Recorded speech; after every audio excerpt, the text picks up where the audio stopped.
Krishna, Hare Krishna, Krishna Krishna, Hare Hare, Hare Rama, Hare Rama, Rama Hare Hare, Hare Krishna, Hare Krishna, Krishna Krishna, Hare Hare,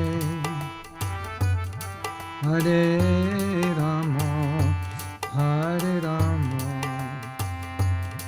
Rama Rama, Hare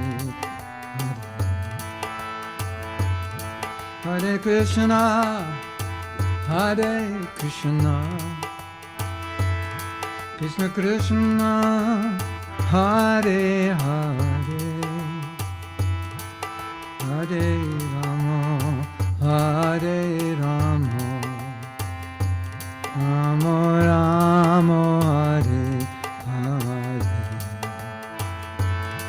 Hare Krishna, Hare Krishna,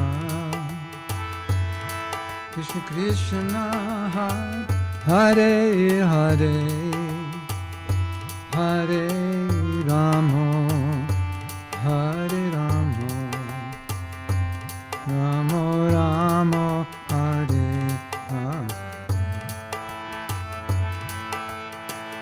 Hare Krishna, Hare Krishna, Krishna Krishna, Hare Hare, Hare Rama, Hare Rama, Rama Rama, Hare Hare, Hare Krishna, Hare Krishna, Krishna Krishna, Hare Hare, Hare Rama, Hare Rama, Rama Rama, Hare Hare, Hare Krishna, Hare Krishna, Krishna Krishna, Hare Hare, Hare Rama, Hare Rama, Rama Rama, Hare Hare, Krishna, Hare Krishna, Krishna Krishna, Hare Hare, Hare Rama, Hare Rama, Rama Rama, Hare Hare, Hare Krishna, Hare Krishna,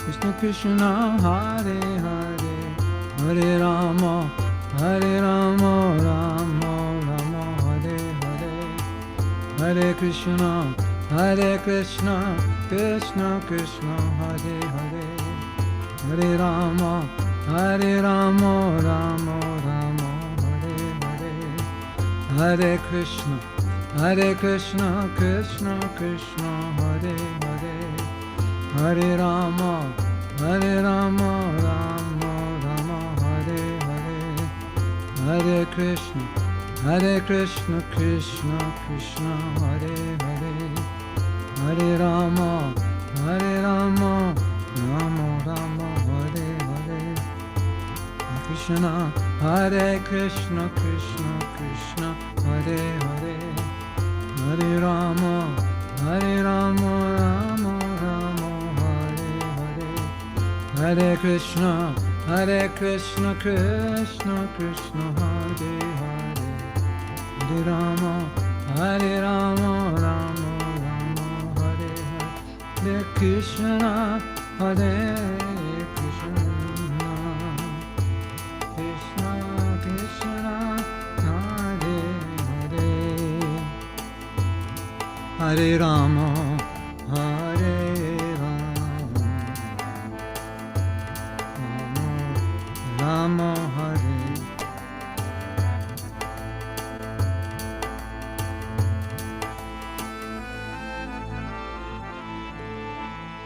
Taigo Premanandi, Hari Hari. Hey, Bol. Prabhupada ki jai. Jai. So beautiful, Kirtan. We wish continue this for another 30 minutes. It was so wonderful. Because usually these days, virtually, having all the instruments and everything available for a Kirtan, it's very hard. Thank you so much. Thank you so much. Kirtaniyas are in my keyboard. Appreciate it. So once again, thank you so much for giving us your time today and to engage us in Krishna service and Prabhupada service. Before we get started, people who are on Zoom, We will be also sharing this recording on Orlando page probably tonight or tomorrow. Okay. To give a couple of few lines about Prabhu. The kirtan, he introduced himself with a wonderful kirtan. So whatever I say is very less. But just to educate people about who Prabhu is, if you don't know. Mahatma Prabhu was born in Los Angeles. Can I tell you who I am? Sure. I was thinking about a book I'm writing, Okay, Prabhu. and I have this name, Mahatma, Das, which means servant of the great soul. So I was, it's a book about Prabhupada, and I thought the subtitle would be How an Ordinary Soul Became the Servant of a Great Soul. And then if you find any greatness in me, it's because I became the servant of the great soul.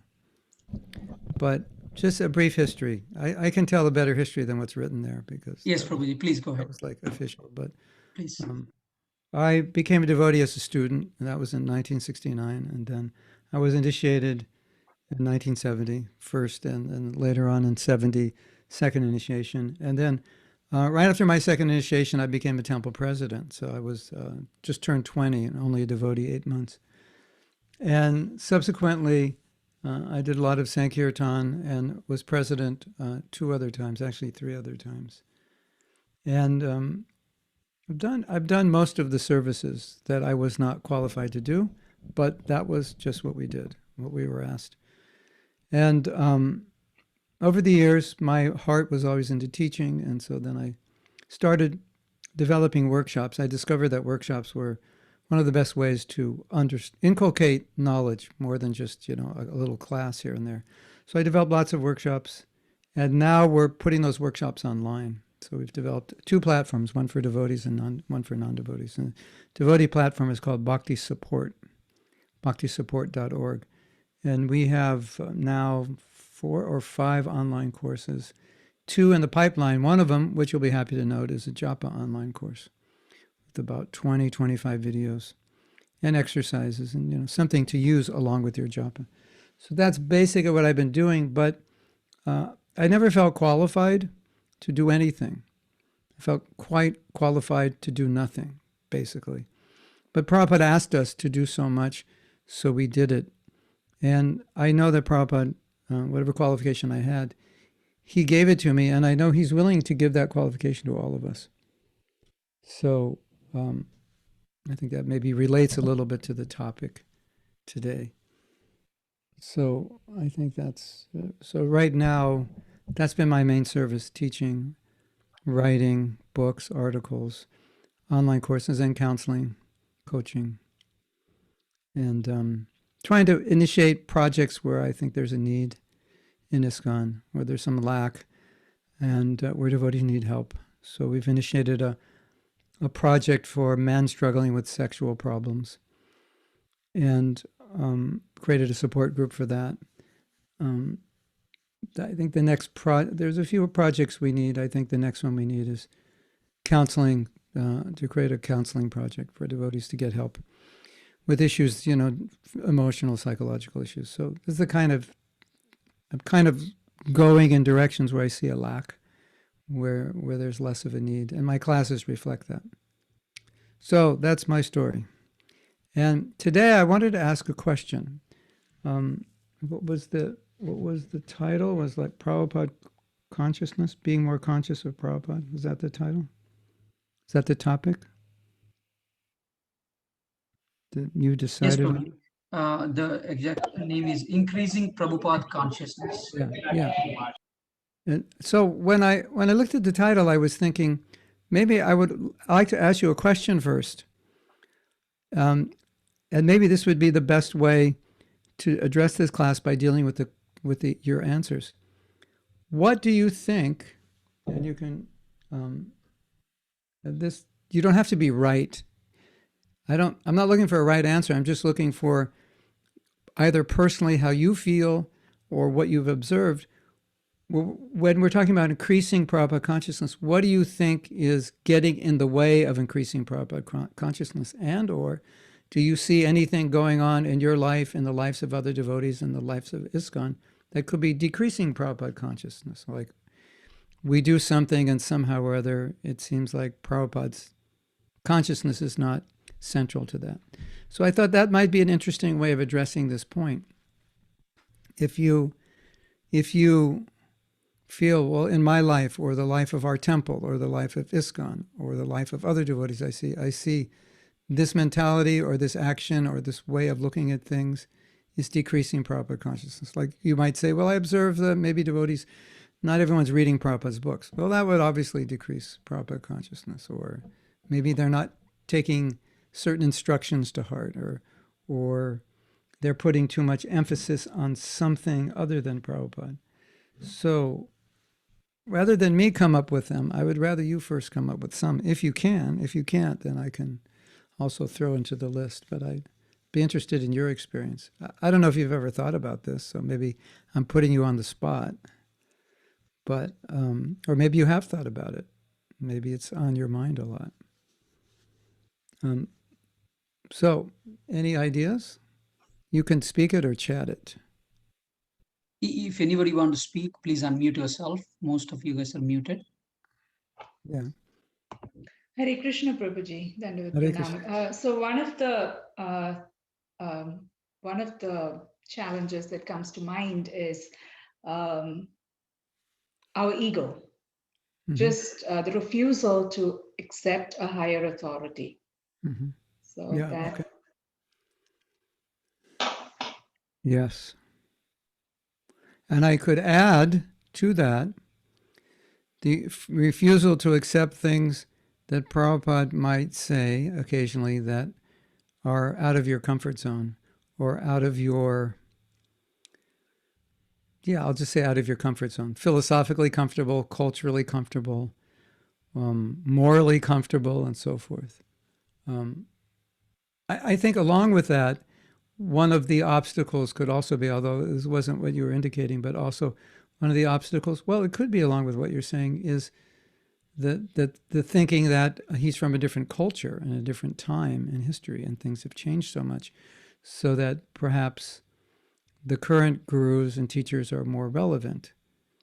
That could be a thought also. We need relevance. The world has changed.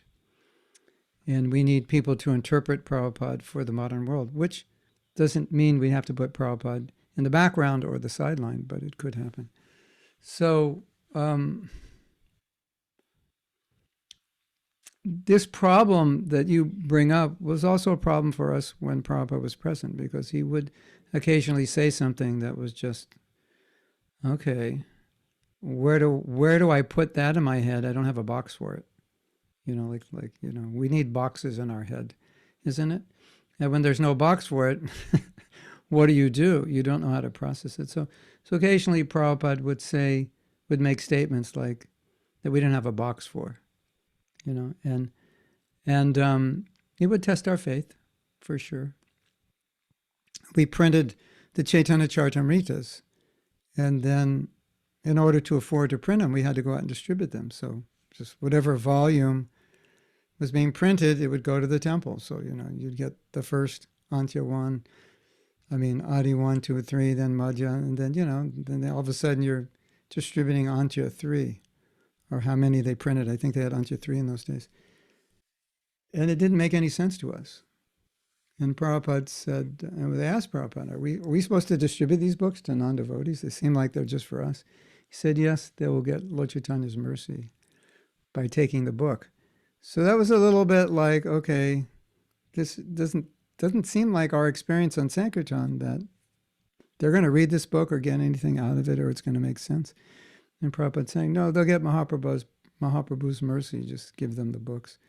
So we had to learn that, we had to learn to balance our common sense with transcendental common sense. Some things that Prabhupada would say he would want us to apply common sense to, like he's giving us a general instruction. Now apply it in your situation, whether it's India or America, you'll apply it differently. And other things are, no, this is how it is, and it doesn't make sense to us, and we have to accept that. I also, and there were devotees that did doubt, and they had trouble. And there were things that were doubted, but it wasn't a problem because it wasn't a Shastric statement. It was just like Prabhupada's opinion about something, or Prabhupada relaying something that he read, or something he studied in school, which may no longer be relevant or entirely true. And so sometimes we knew that. He was just relating something he read, and we'd say, oh, Prabhupada, that's what they used to think, but the theories have changed now. And so that kind of thing was not such a problem, but some other things could be problems. So one of the ways I think a lot of times devotees would ask, Prabhupada said women are less intelligent. What did they think? How did they deal with that? These are American women. The best answer is that he never made them feel less intelligent, and he never made them feel inferior. So when they read it, it didn't register. And when they asked him about it, he said, well, if you think you're a woman, you're less intelligent. He never really, made them feel like, oh, you're an inferior human being. So, and we had so much faith in Prabhupada because he pulled us out of the material world, and nobody could do that. So it also made it a little easier when things were difficult to accept, and say, well, everything else has helped us, so why would we stop here? Why would we doubt here? So it's a discussion in and of itself. When it borders on material knowledge, maybe there is limitation. The guru doesn't know everything. He's not a doctor, not a psychologist. At the same time, he knows a lot of those things sometimes. So it's difficult to be a disciple because, as you said, Kishori Priya, the ego gets in the way. And sometimes people ask me to be a disciple. I say, are you sure you want to have someone that you have to do everything they say? Are you sure that's what you want? And a lot of devotees will say, that's exactly what I want, because I want to stop making decisions for myself, because look at me, I'm still in the material world. Those decisions didn't work. But in reality, when you take that position, sometimes it's extremely difficult to submit. And so that's why pranipatena, that's the qualification. Bow down, mister. That's the first qualification. I was just thinking today, Kishori Priya, about Panchajangri. And the kind of humility he exhibited is really quite rare, because it takes a lot of advancement in spiritual life to have that kind of humility. Like you're not looking for honor. You're never positioning yourself to be recognized. In fact, you don't like to be recognized, but you like to serve, and you're ready to humble yourself practically to anyone. So I was thinking how attractive that is, and how much that changes the heart, and how rare that is to achieve, and how important that is, and how that is really the essence. And I was thinking of other godbrothers I have who when I see them and they're interacting with me, I think, I don't understand their humility. It's like way beyond mine. It's so amazingly powerful, amazingly rare, amazingly, it's just like embodies Krishna consciousness. So I think it's important for us to remember that's actually the essence. And, flattening our ego is what everyone's doing out there, right? Everybody's very concerned about what others think about them and how they respect them. And although the caste system, Varnashram turned into caste system, and then we become caste conscious. But that caste consciousness, it's all over the world. It's just, whether it's official or not, it's all over the world. We had apartheid in America. Even after slavery was abolished, segregation was abolished, we still had apartheid. It just wasn't on the law books, but it was in the consciousness. And then it manifests.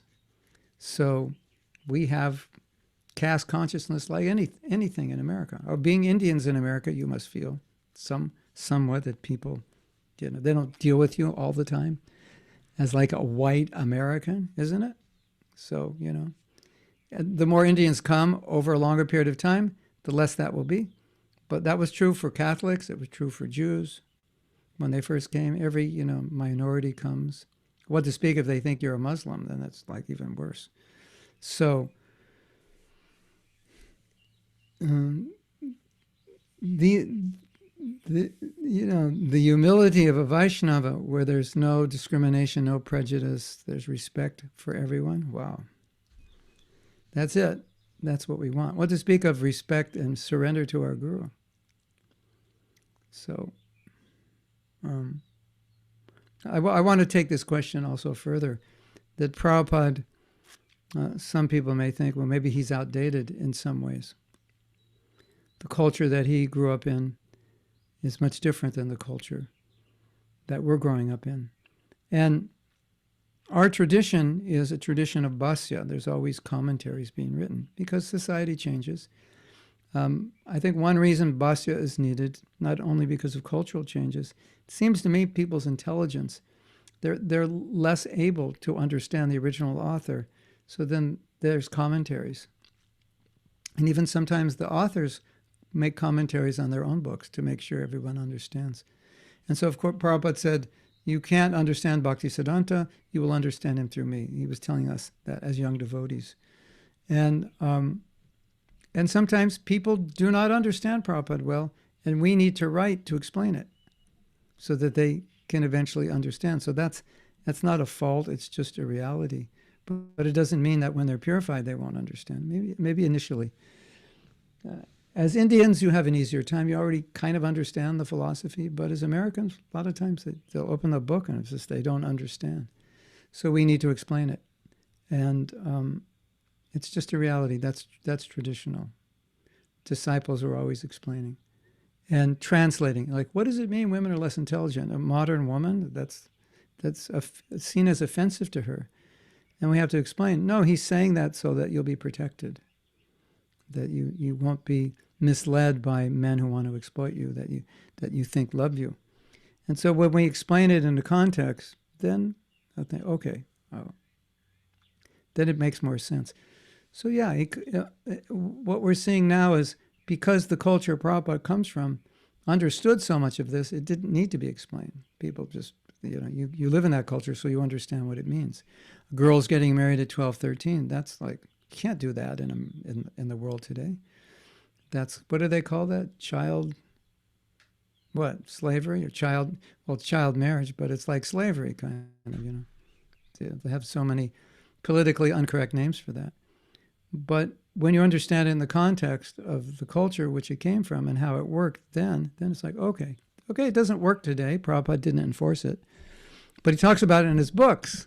So although he didn't say to do it, but he talks about it in his books. So then people read the books. We need to explain it.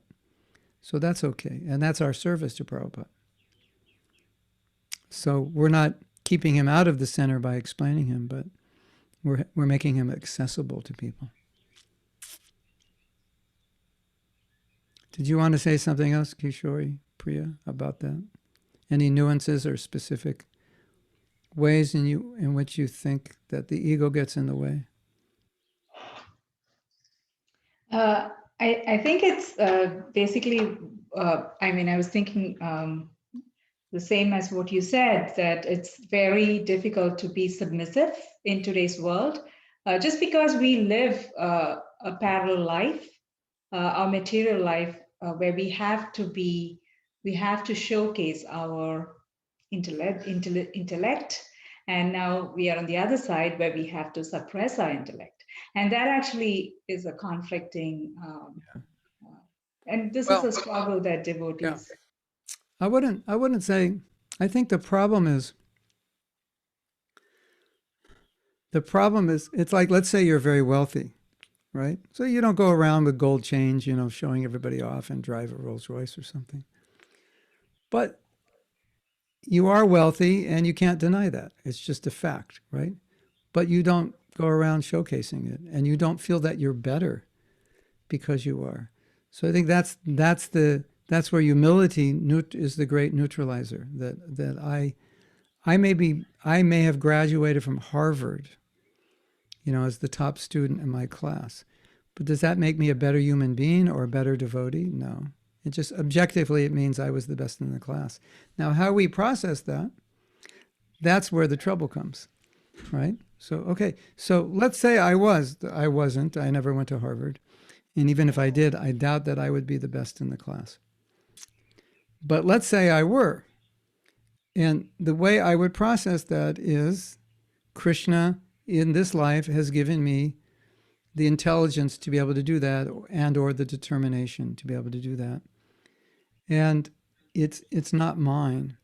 And if I think it's mine, at that point I become proud. That's that conjunction. Okay, here's the talent, but here's the identification.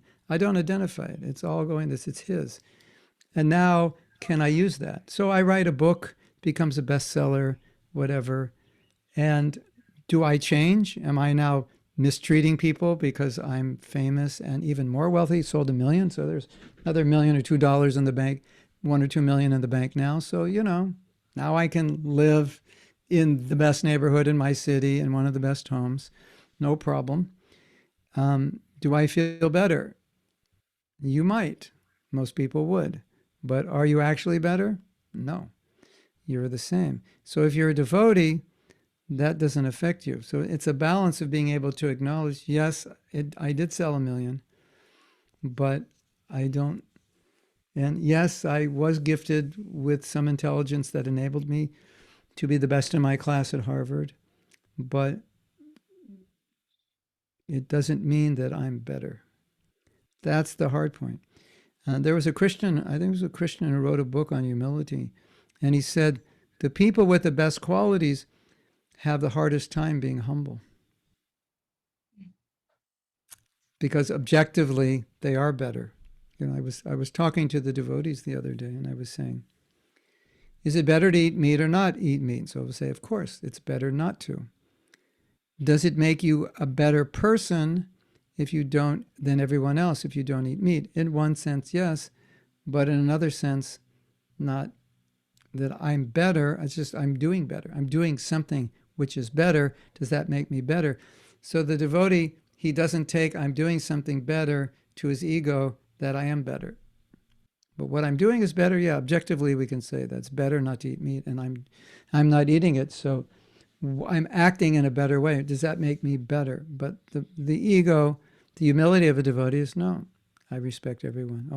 Or the Mahabhagavad, no, everyone's better. So that's where we have to go with that. So, let's say you're more intelligent than another person, but what do you do with that? How do you carry that around? Do you exploit them? Do you let them know? I got better grades than you. I come from a better university, so you can't tell me what to do. You don't do that. You don't. That's where we get in trouble, right? And I think one of the greatest qualities of anyone, devotee or not devotee, is not the humility in and of itself, but that they have all the reasons not to be humble, and they are. Because a lot of us have all the reasons to be humble because we're not really that good at anything. And we don't have much to show. So, like when I became a devotee, it was so easy. I was just a university student, so I had, it took me like a day to sell everything that I had, which was like, 20 albums. And that's basically it. And everything else, I just packed on my back and moved into the temple. I wasn't anybody famous. I had potential to do so many things. And because I was in a good university. But at that point, it was only potential, nothing. So it was easy. And you're someone like George Harrison. He asked Prabhupada, should I move in the temple? Now that's huge. And he's giving up a lot. That's a lot of humility, isn't it? It's easy to be humble when you've got nothing to be proud of. But when you have everything to be proud of and then you're humble, to me, that's like the gold medal of humility. And generally you see the highest degree of humility in the people who have the greatest qualities, who have the greatest reason to be humble. I was with Radhanath Swami at the Eco Village. We had a tour there. My wife was there, and He just happened to be visiting there, and we asked if he could speak to our tour group. And my wife was introducing him and saying he's doing so much, he's doing this and doing that. And he just laughed. He said, "What am I doing? I'm not doing anything." And he actually felt that his disciples were doing it all. And of course, he was the inspiration, he was the intelligence. So many things would have never happened without him. But his actual experience of that, because of humility, was, I'm actually not doing it. They're doing it. So that's what's so beautiful about humility. The people who have the right to be proud are the most humble, if they're the most advanced.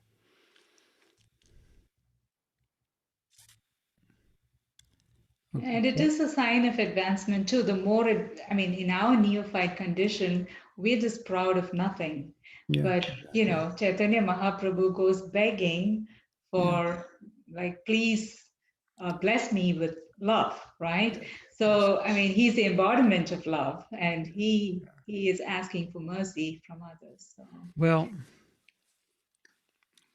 you're exactly right. The ego is dying to be recognized. So whatever can grab onto to be recognized for it will grab on. That's why Prabhupada said a pauper is proud of his penny. Because, what's a penny? It's nothing. But it's something. Like, look, I have a penny.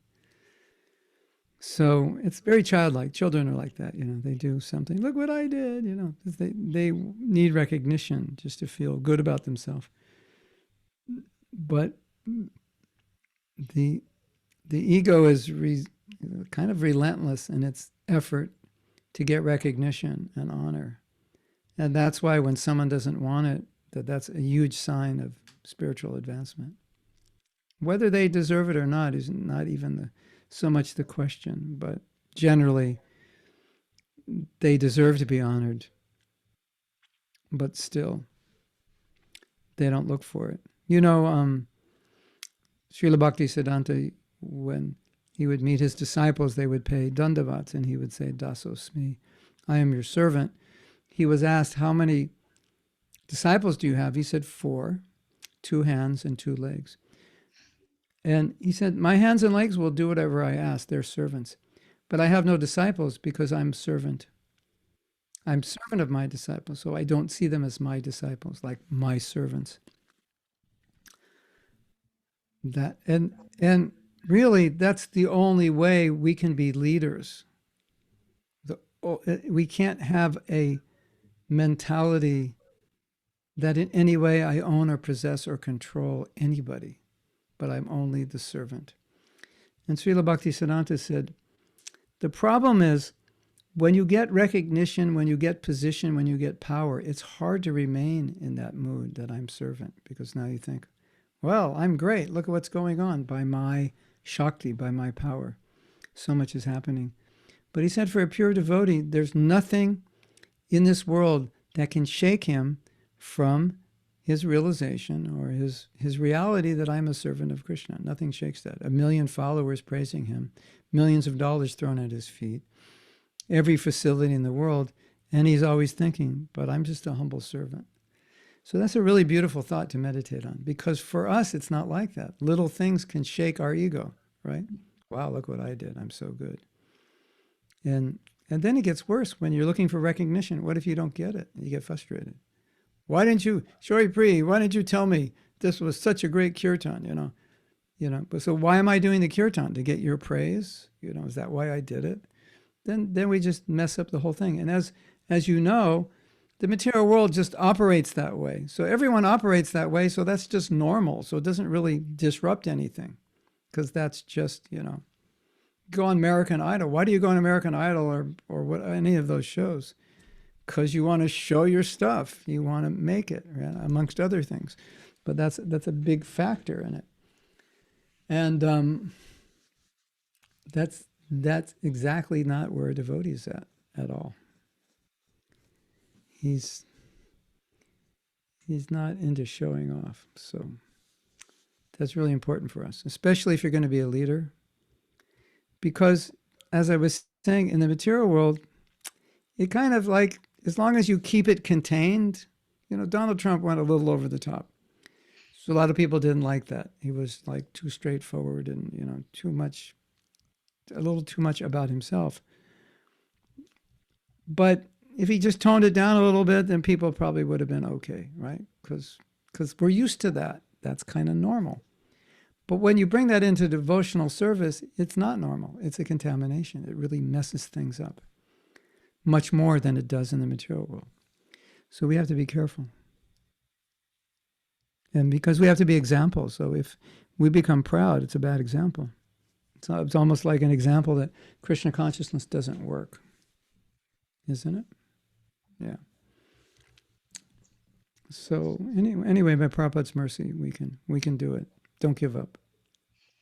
And measure your advancement in this way, by your humility, your respect for others, your disinterest in criticizing others, all these things.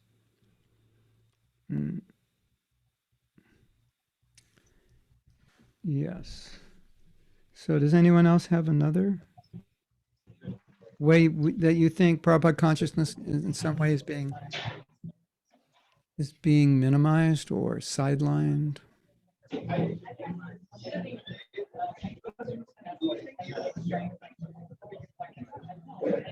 Sounds like Ritra Nath. Can we? Okay. Yeah. Hare Krishna, Prabhuji, Dandavat Pranam, all glories to the Prabhupada. Thank you so much for coming over to speak. I have one question. So, the reason why this topic came in my mind was that, so we see, like, I don't want to criticize, like, I myself am not on the right side completely, but we see that there is a lot of regard devotees have for Prabhupada. Jai Prabhupada, all glories to Prabhupada. Yes. Prabhupada ki jai, Prabhupada was so nice. But then the problem comes, and Krishna Mother just touched upon that a little bit. The problem comes when it comes down to doing what Prabhupada wanted or would have wanted. And that is coming from our authorities, GBC, temple president, other managers. Why does that become such a big challenge? Prabhupada was so nice. Prabhupada did this. We owe our life to Prabhupada. But is it that we are not able to see our authorities as being representatives of this divine grace? Mm-hmm. So how can we resolve that dichotomy? How can we address this problem? So the How question can we is, feel as you have felt for Prabhupada? Yeah. you're I saying, don't know if I articulated it properly. are you saying the chain of authority coming down from Prabhupada through GBC temple president? How can we see that as Prabhupada's instruction, Prabhupada's will? Is that the question? I guess, yes. Yeah, okay. Yes.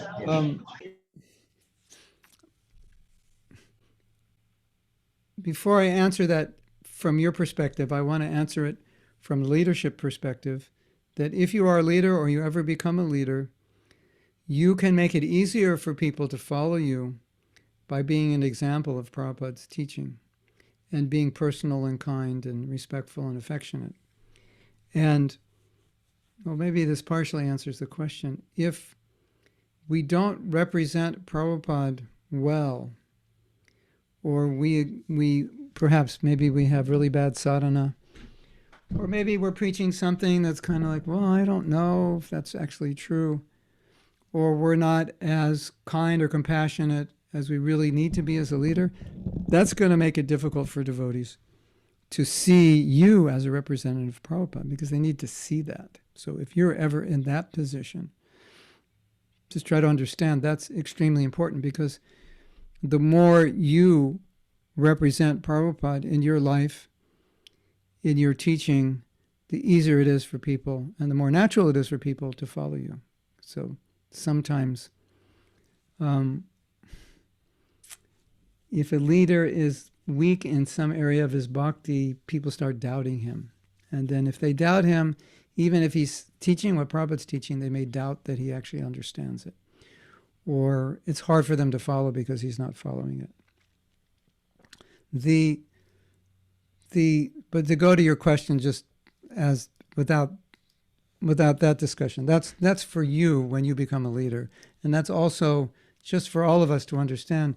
If a devotee is having difficulty following an authority, it doesn't always mean they lack faith in Prabhupada. They may lack faith in that authority, either for a good reason or a bad reason.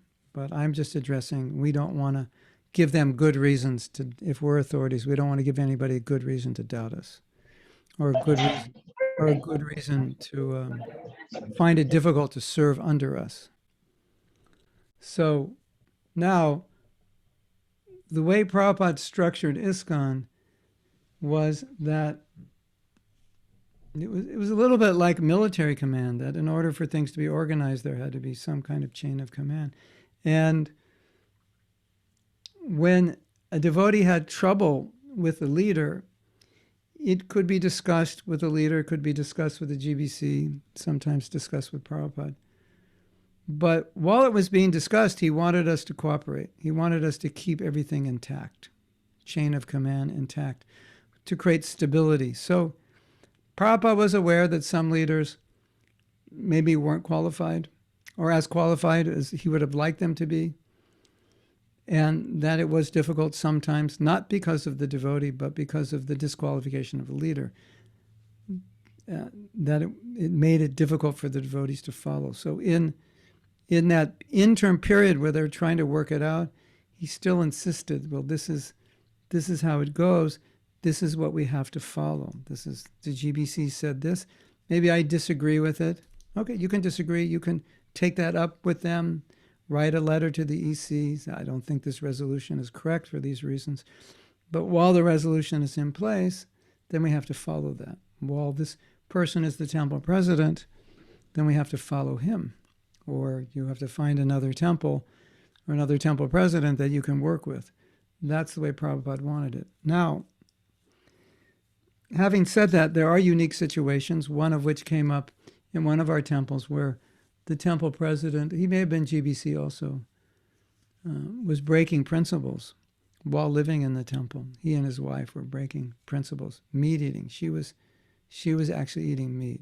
I wasn't there, I don't know the details. And obviously, huge problem. And a lot of devotees left, and a lot of devotees stayed. And, you know, if you stayed, you would think, don't leave. All you are leaving, the temple's going to fall apart. And if you left, they think, don't stay. You're supporting what they're doing. And so they asked Prabhupada, and he said both were right, because you had to stay to maintain the temple, but you should have opposed it. So he wasn't against opposition if something was wrong. But he mentioned that still the people who stayed and maintained it, they did a good job. So a lot of times we have to go through situations we're not happy with, or maybe objectively they're wrong, and everybody knows it. But in a particular time and circumstance, this is the president, this is the GBC, this is who we work with, and we have to figure out how to work with them. It doesn't mean there's no discussion. It doesn't mean things can't be improved. It doesn't mean that maybe someone else is more qualified to run the temple, and that could be discussed.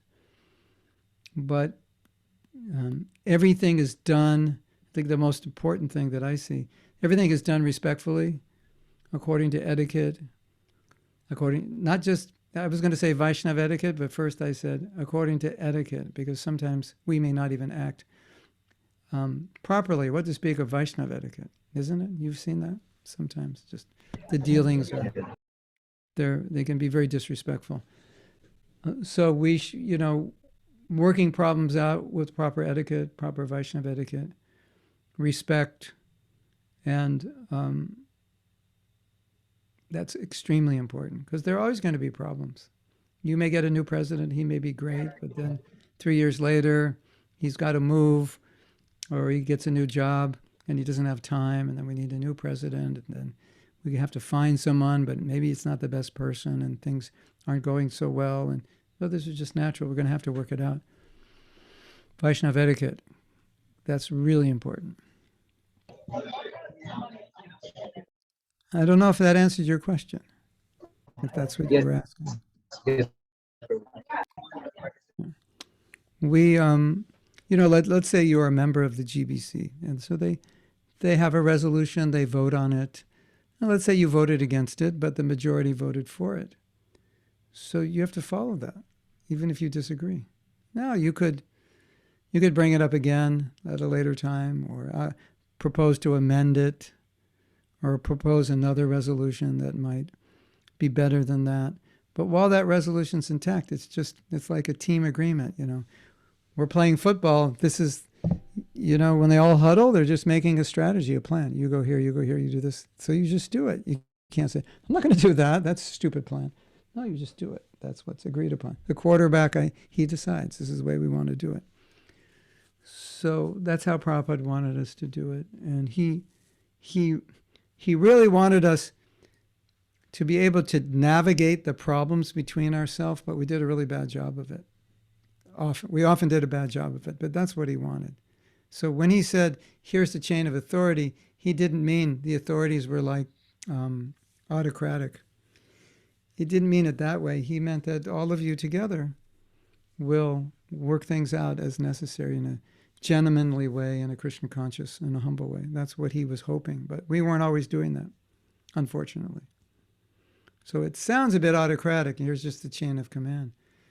But it means to be reasonable people who are humble and kind devotees, who will be humble and kind with everyone. Then it works. And if it doesn't, we talk to them and say, this doesn't work on the temple level. You can easily change things. So leaders have to be like that. That's important. Or, Aritra, another time, some leaders couldn't get along, so Prabhupada would say, okay, you go over here in this city and start a temple. Or you go open something in this country, because you could see, sometimes people just need their space. Their leaders, their managers, right? So sometimes Prabhupada didn't even try to get them to get along. He just put them in two different places because he knew that they can't get along. It's not they're leaders, They have to have their own kingdoms. So sometimes that's a solution. You could say it's diplomatic, but sometimes it's just because of people's nature. It's better they have their own sphere. But, it's an organization. There's got to be compromises. One thing that we'll see that ISKCON improves over time. So even if something is wrong today and you feel like you can't communicate it, it's usually over time, it will get rectified. At least we can have a little confidence that over time we'll mature, we'll understand more, new people will come in. When the younger generation comes in, they have a little different vision, maybe a better way of dealing with it. At least we could hope for that. They're coming in, I was temple president 8 months. Now temple presidents aren't going to be temple presidents with 8 months in ISKCON. It's going to be more like 10 years or 20 years. Okay.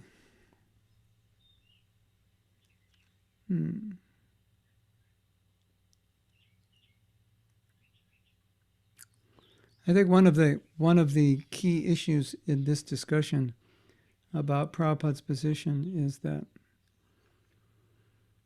because Prabhupada's not here, and because you haven't met him and everyone joining since after he left never met him, there's often in the minds and hearts of some devotees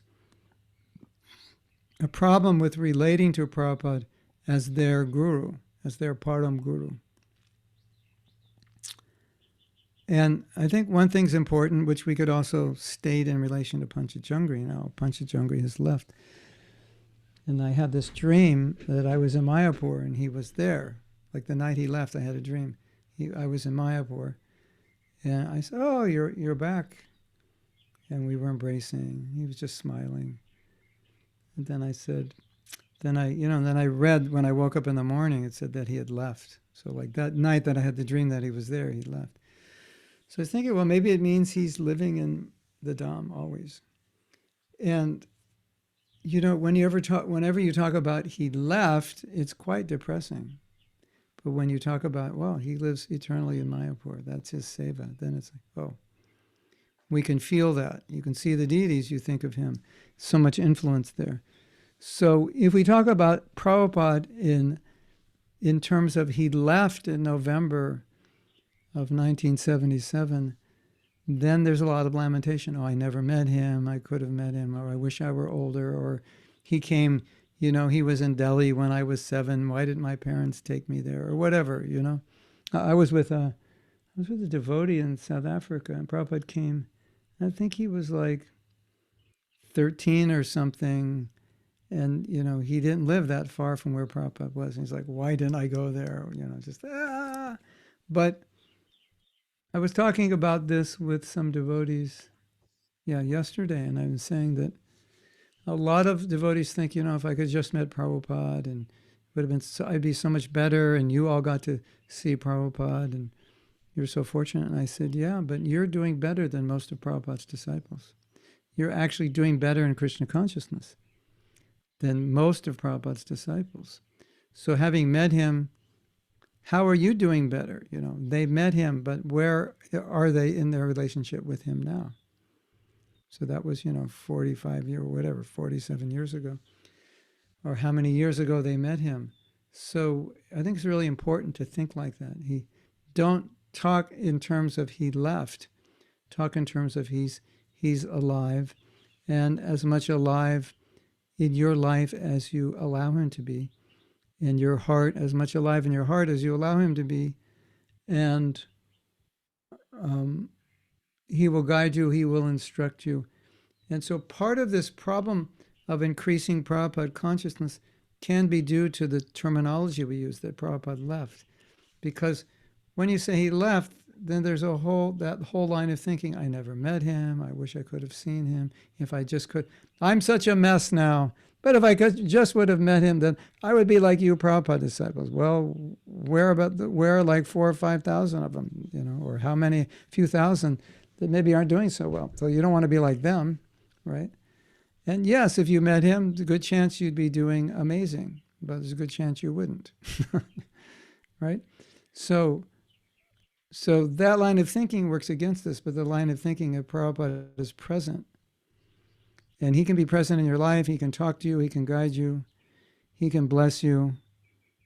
What to speak of, he's instructing you in his books, his lectures. And the words are powerful, they're always powerful. And it really depends on how much you take it. And look at Prabhupada's life. So Bhaktisiddhanta left in 1936. So 32 years later, after 32 years later, and he got the instruction before 1936, but it was reaffirmed later. So let's say, 40 years after he got the instruction to preach. Now he's doing it. And he's saying, I only met him 6 times, but I never felt that I was separate from him.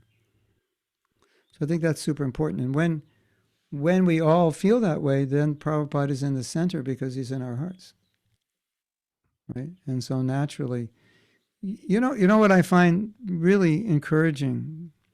Sometimes I'll meet a devotee and we'll be talking, or he'll be giving class. And I think he's a Prabhupada disciple because he said, well, Prabhupada was on his morning walk, he said this, and then Prabhupada did that, in his books he said this, and I'm like, oh, he's a Prabhupada disciple. Then I find out he's not. And it's like, and you talk to them, he said, yeah, I feel like Prabhupada is my most important guru. I feel very close to him. So that's a really good sign. So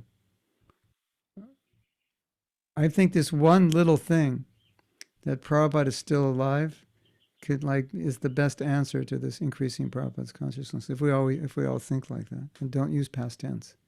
Prabhupada says, on a morning walk, Prabhupada is saying, us, in the Bhagavatam, Prabhupada is telling us, and encourage everyone that you have a relationship with Prabhupada. He's present in his service, and you've probably all felt it in the service you do. It's very special. As you help spread ISKCON, help other people, you can feel Prabhupada smiling on you. And spiritual life it's not three-dimensional, so his mercy can come from wherever he is, right? And I just know in my life that I just feel anything I can do to please Prabhupada is it's my success. And if I displease him, It's a disaster for me. That's how I feel. And I think we should all feel this way. And of course, if you have a guru, or you're going to take, or you don't have a guru yet, but you will find a guru, what is your guru doing? He's just representing Prabhupada. And the more you understand Prabhupada, the happier he is. He doesn't have to be the sole interpreter for Prabhupada. Maybe in the beginning it's more important, but as you progress, you get guidance. And I think it's really important for all of you to understand Prabhupada's mission. What did he want? What was his vision? How did he see ISKCON? How did he see the preaching? What were his different views on different things? And not put Prabhupada in a box, because some people try to put him in a box, but he was definitely not a boxed up person. I mean, in some ways, 16 rounds, 4 principles. Okay, yeah, these things we're not going to change. But in other ways, he was very flexible, and to understand that's very important, adjusting according to the situation. He was so good at doing that. And that's really, when you say increasing Prabhupada consciousness, I always think, well, what was his heart? What did he want? And the more you analyze it, the more you understand he wanted everyone to be Krishna conscious. And whatever we could do to help them become Krishna conscious, we should do it. I mean, Bhaktisiddhanta went, quote unquote, over the top to encourage people, to cultivate people. He was willing to do so many things. And Prabhupada was so tolerant. So it's really, really important that we all, as followers of Prabhupada, have that same mood. It's very, very important. And if we don't have that mood, we can't say we're really connected to Prabhupada. It's like there's a saying, you become more Catholic than the Pope. More Catholic than the Pope means you're more strict than the Pope. You're more narrow. You're more, I would say in this sense, maybe less understanding, less sympathetic, less compassionate, less accepting.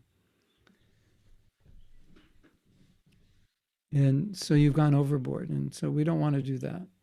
And if we represent, how could Prabhupada not be in the center if you all perfectly represent him? You speak of him in the present tense. Your life is edified by his books and teachings. That's it's where you get your energy.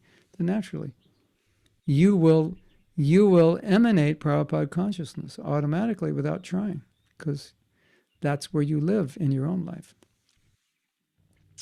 So it requires a balance between dedication to our guru and dedication to Prabhupada. But Prabhupada is the foundation, and we're all connecting to him.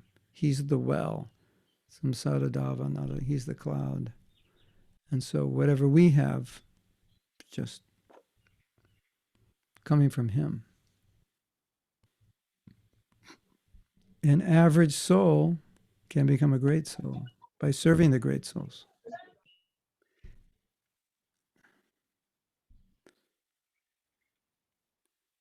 So maybe we should take some questions now, or someone could add to the discussion and what they think, either what you think is getting in the way of increasing Prabhupada consciousness, or a question.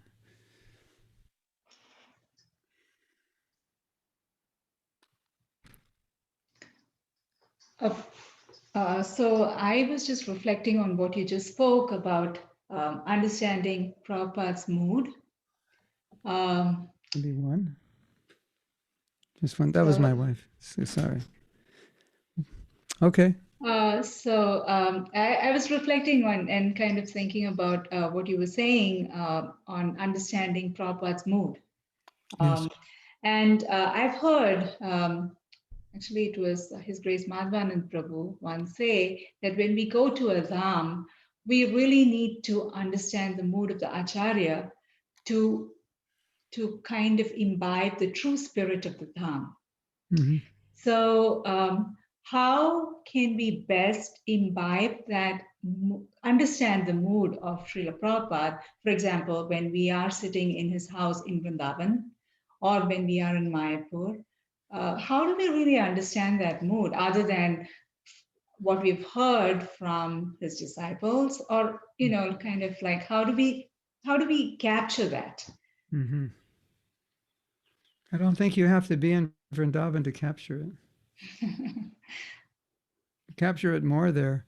Let me answer this question first for me. When I'm in the Dham with Prabhupada, it just strengthens the mood that I already have. It strengthens the understanding I already have. It's obvious, everything's obviously stronger in the Dham. So, I mean, I can explain more about Prabhupada's mood because I think that will help you imbibe it in that environment. Prabhupada was it seemed to us, from our vantage point, that he was 24/7 engaged in quote unquote, saving the world, reaching out to every conditioned soul in any way possible. Through his little conversation with a priest, through his radio program, television, through writing his books, through the lectures, public lectures, Bhagavatam class, morning walks. It's just like he was giving Krishna. But behind that giving Krishna was a vision to encompass the whole world with Krishna consciousness. So the mood, I think the mood, at least the way I see the mood, is how can I do that? Because that's what he wants. How can I contribute to that? And then when I think that way, I think in parallel with that thought, part of the answer, aside from the practical, is I have to be more Krishna conscious, because just the practical is only part of the equation. I can, bring the people in, build the temple. But if I'm not Krishna conscious, what do they get when they come? It's like I built a restaurant, there's nothing to eat. We're just serving water and toast. So this is how I always feel it. I always feel, okay, I know Prabhupada's, he wants to change the world. That's what we have a little temple, a few people come, we have our Sunday feast and so on, and that was definitely a foundational part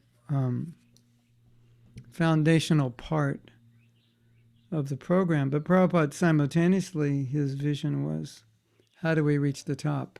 How do we convince the leaders and like that? And I think we need to just kind of put that seed in our consciousness. And then when you're in the Holy Dham and you're there, then you allow that to strengthen. Or Prabhupada, give me the ability to do that. Prabhupada, give me the intelligence. I think about this all the time. I think about Varnashram. I think about influencing leaders of the world. And I think, Prabhupada, if you want me to do that, you're going to have to do some magic with me, because from the point we're at now to getting there, I'm not exactly sure what the road is. We can hardly keep our own people, 16 rounds and getting up in the morning, and we want to now take Varnashram, and so I need the intelligence, I need the strength, and so on. So that's how I see it personally. And the more you study, if you keep this in mind, that this is Prabhupada, it's someone who's thinking about how to save the world, then any biography you read, any little morning walk you see, everything, it'll all make sense. You'll say, oh, that's who he is. I can see that. And everything he's saying and doing, I can see inside. He's not thinking of just a little city or a little neighborhood will make Krishna conscious. He's like, how? Because he talks about in his books how kings should be, how government should be. Why is he talking about it? Because that's where he wants it to go. So that's how I personally take it. And when I chant my rounds, a lot of the time when I'm chanting my rounds, I'm feeling Prabhupada. It's actually in my Vyas Puja offering this year. It basically I said, you gave us an impossible instruction, because to save the world, And so when I chant my rounds, I feel, Prabhupada, I'm so unqualified. Can you give me the qualification? I'm just chanting. It's like, you want something done. I don't know how to do it. Can you guide me? Can you help me? So and that was also Prabhupada's mood when he came to America. I don't know how to do this. guide me, help me. So that's my understanding. That's how I process it personally. And that's, everything Prabhupada did was just like a trap to bring people to Krishna. That's just how he did it. And he was moving so fast. It was like, you may have heard the story of printing 17 books. Well, that was kind of like the icing on the cake, but it was all pretty much like that. It was like, it's just moving. This is how many books we did. We did the largest, I think it was 1972, we did like the largest number of books ever, 72, 73, whenever it was. And when Prabhupada got the report, he was so happy, and he said, okay, now next year double it, which was just like a shock to us. Like, it's like you're the first person to run the 4-minute mile. Okay, well now run it in, 3 minutes and 49 seconds. So you can't do that. The body doesn't do that. The Prabhupada was like that. So it was like relentless, just relentless pushing. Distribute books, open temples, defeat the scientists, open India up, programs, pandals, festivals, Rath Yatra. It's just, tirelessly pushing. So we know that's what he wants. And if we have that consciousness, what could be more Prabhupada conscious than that? Save the world. Because that's what he came to do. And you get bonus points. Anything you can do to save a little part or a portion of the world, if it's one soul or raise 2 children that go out and make hundreds of people Krishna conscious, and whatever it is, then you're in Prabhupada's heart. You've done something, and then you go back to God and you see him and say, this is what I did. Like when Prabhupada asks you, what did you do? You can say, this is what I did. I ran this temple. I started this project. I did this school. I saved these devotees who had doubts in Krishna consciousness. So many things. That's the way I see it. And, connecting people to Prabhupada. Let me tell you something. This will help you a lot. One of the reasons we were so enthusiastic when Prabhupada was here is because we wanted people, we knew when we were making devotees, they're going to meet Prabhupada. That's who we're connecting them to. So it was like, there's all these gurus out there, and we were thinking, none of these gurus compare. We just get these people, you have Prabhupada. And we knew once they met him, that was it. It was just like whatever doubts they had, if they're teeter-tottering, whether they should be devotees or not, once they met Prabhupada, generally that was enough. So we were so enthusiastic because we had the Jagat Guru, and he had the answer for everything, and he could inspire everyone. So if we can feel that way now, that would be like here, let's say, well, we bring them to other gurus and maybe they're not this or that. Yeah, everybody is what they are, but Prabhupada's still there as the main guru. And if we say, no, really, we're bringing them to Prabhupada, and then the gurus are bringing them to Prabhupada a little closer, right? I have a nice story for you. I think this will inspire you.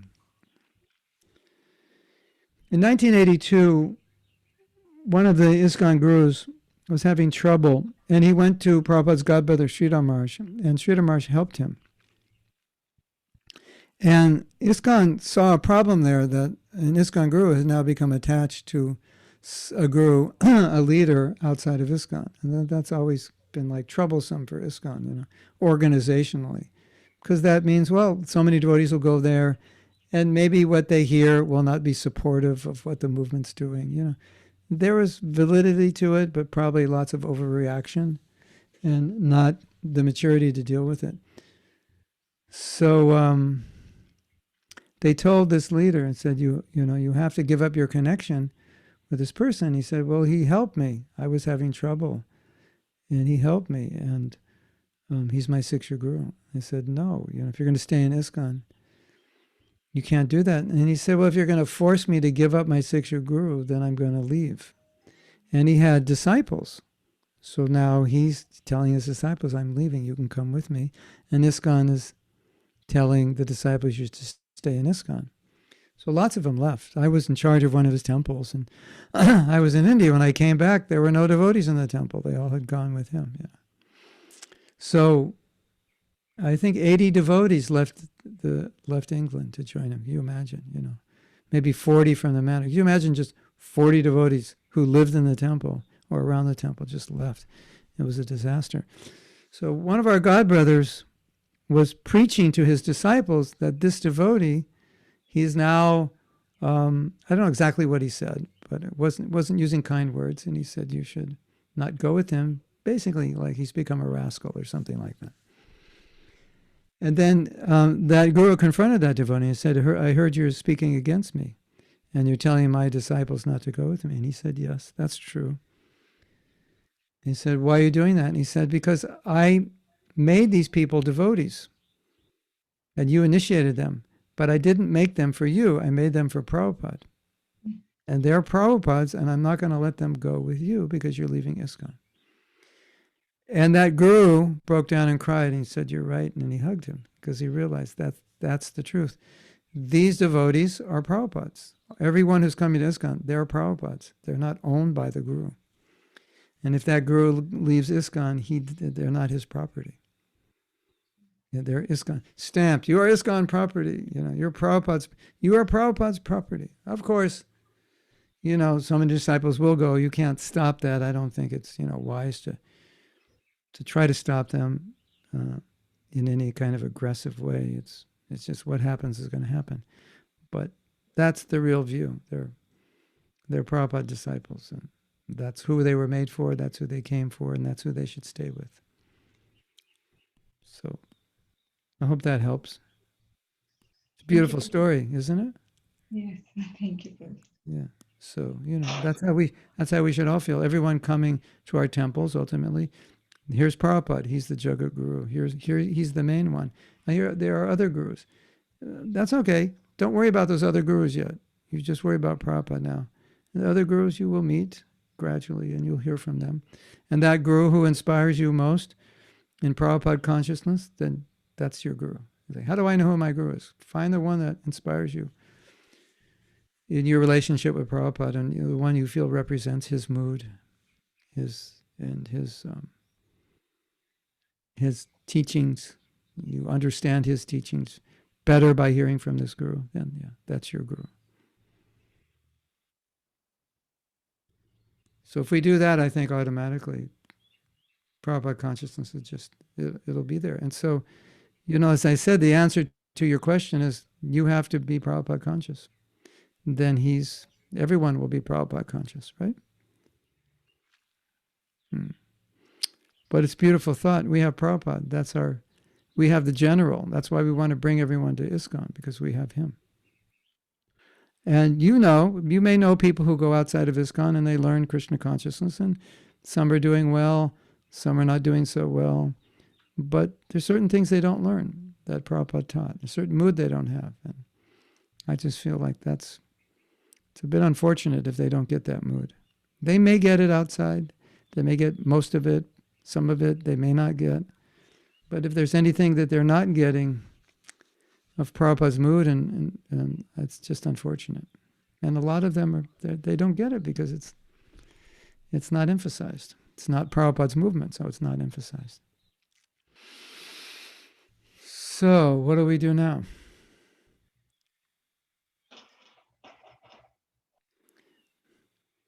Were you planning to go longer, or I went overtime? No, we're good, Prabhu. It's a holiday, so definitely. If anybody have any other questions or comments, feel free. Unless you're in a hurry, Prabhu. Mother's Day. Yeah, Mother's Day. First guru.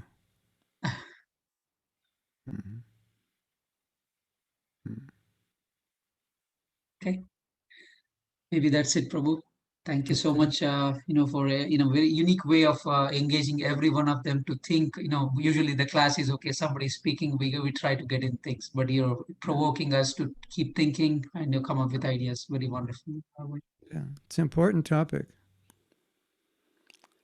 It's been talked about a lot, but once Prabhupada's in your heart, then it's just going to happen, right?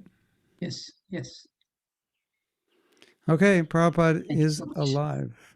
He's your Param Guru. You have a connection. He's alive, and cultivate that connection, and help other people cultivate that connection. And that's the real ace in the hole, so to speak, for ISKCON, is that we have Prabhupada. And so you can say, quote unquote, exploit that.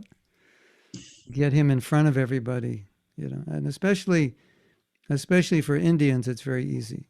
They'll understand his English mostly right from the start. They'll understand his philosophy. They'll see how he's different, And you have people like Jaggi Vasudev Sadguru, and he's very outspoken, very much in the media, but let people hear Prabhupada. They'll see that it's a different kind of sadhu, different kind of sadguru, and certain people will be attracted to that. They'll see the difference. Okay. Thank you so much. Good. Vanchakalpatarubhyascha kripa sindhubhya eva cha patitanam pavanebhyo vaishnavebhyo namo namaha. Jai Srila Prabhupada. Jai Orlando. Yatra. Happy Mother's Day to all wonderful mothers on the call. Yes. Have a wonderful rest of your day. And I pray you have no more mothers in the future. Only Radharani. Thank you. Haribol. Hare Jai Krishna. Prabhupada.